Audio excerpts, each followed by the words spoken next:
Cam जो public. तो आज हम करने वाले हैं JEE 2025 में पूछा गया क्वाड्रेटिक इक्वेशन चैप्टर का एक क्वेश्चन। तो देखते हैं क्वाड्रेटिक इक्वेशन चैप्टर में से कौन सा क्वेश्चन पूछा गया था। तो क्वेश्चन कुछ ऐसा पूछा गया था। The product of all the rational roots of the equation. यहाँ पे एक इक्वेशन दिया हुआ है x² माइनस 9x+11 का whole square minus x-4 into x-5 is equal to 3।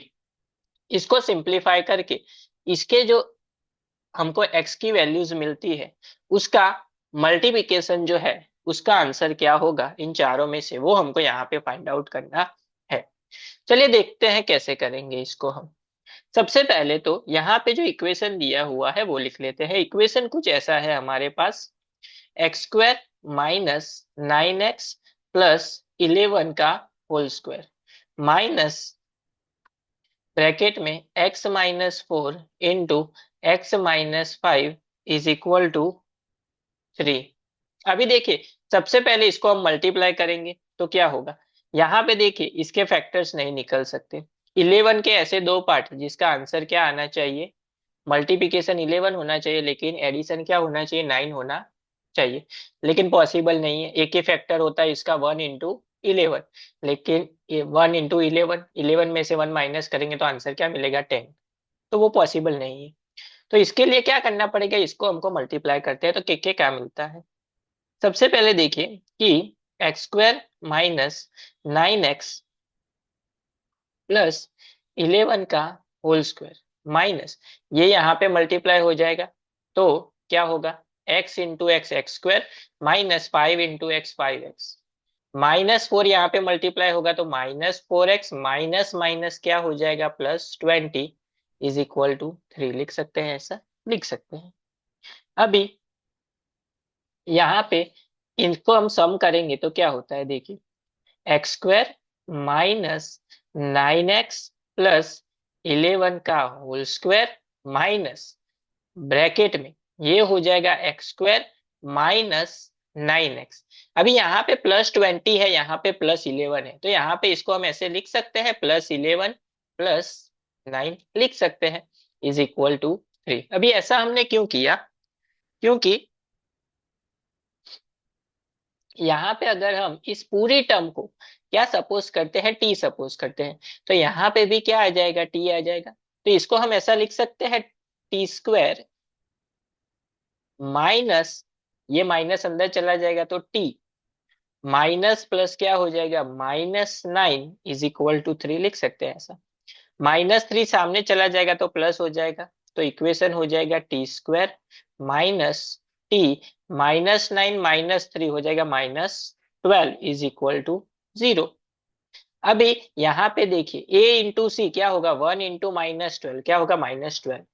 तो क्वाड्रेटिक इक्वेशन को सिंप्लीफाई, मिडल टर्म स्प्लिट, 12 के ऐसे दो पार्ट जिसका एडिशन क्या होना चाहिए, -1। तो 4 और 3, तो इसको हम ऐसा लिख सकते हैं t² -4t plus 3t -12 is equal to 0।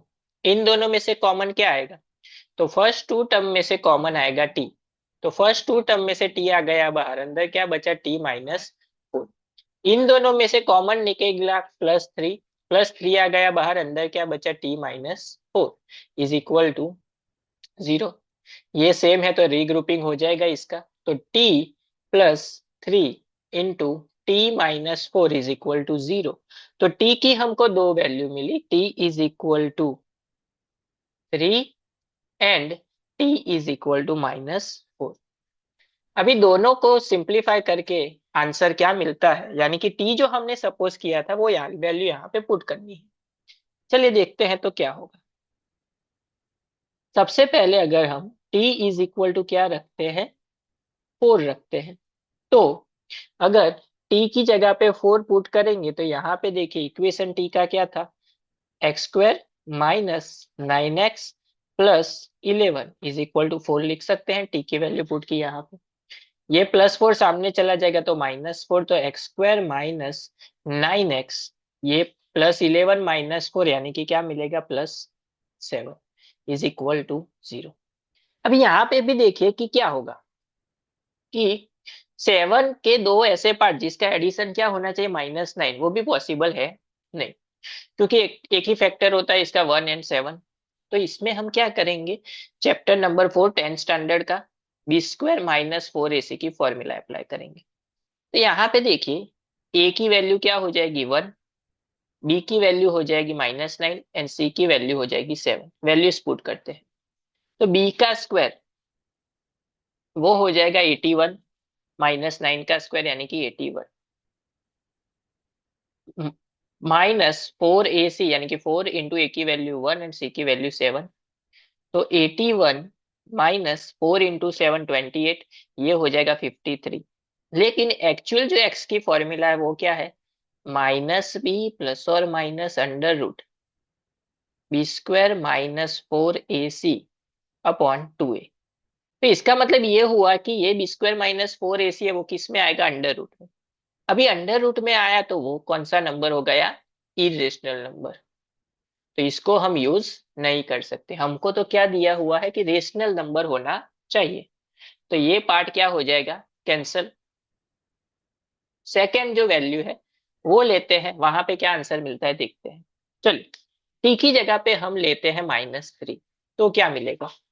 तो टी की वैल्यू थी हमारे पास X² - 9x प्लस 11 = -3। -3 सामने चला जाएगा तो +3, तो X² - 9x 11 + 3 हो जाएगा +14 = 0। 14 के दो ऐसे पार्ट जिसका एडिशन क्या होना चाहिए 9, इसका मतलब 7 × 2, 7 + 2 क्या होगा 9। तो X² - 7x -2x +14 = 0 लिख सकते हैं। इन दोनों में से कॉमन क्या आएगा, एक्स कॉमन, अंदर क्या बचा, X - 7। इन दोनों में से -2 कॉमन, अंदर क्या बचा, X - 7 = 0। तो ये सेम है तो रीग्रुपिंग हो जाएगा इसका। तो X - 2 एंड X - 7 = 0। तो x की दो वैल्यू मिली, X = 2 एंड X = 7। अभी क्वेश्चन में क्या था कि दो जो एक्स की वैल्यूज मिलती है, यानी कि दो जो रूट्स मिलते हैं, उसका क्या लेना है, प्रोडक्ट। प्रोडक्ट यानी कि मल्टीप्लीकेशन। तो 2 × 7 अगर हम करेंगे तो हमारा आंसर हो जाएगा 14। तो करेक्ट ऑप्शन जो है वो हमारा हो जाएगा फर्स्ट वन, जो हमको एक्चुअल क्वेश्चन में पूछा गया था। समझ गए कैसे किया, सबसे पहले इक्वेशन जा, उसको सिंपलीफाई किया, उसको सिंपलीफाई करके टी की वैल्यू को सपोज किया एंड उसके बाद हमने टी की वैल्यू को दोनों जो आंसर मिला था उसमें पुट करके आंसर फाइंड कर दिया।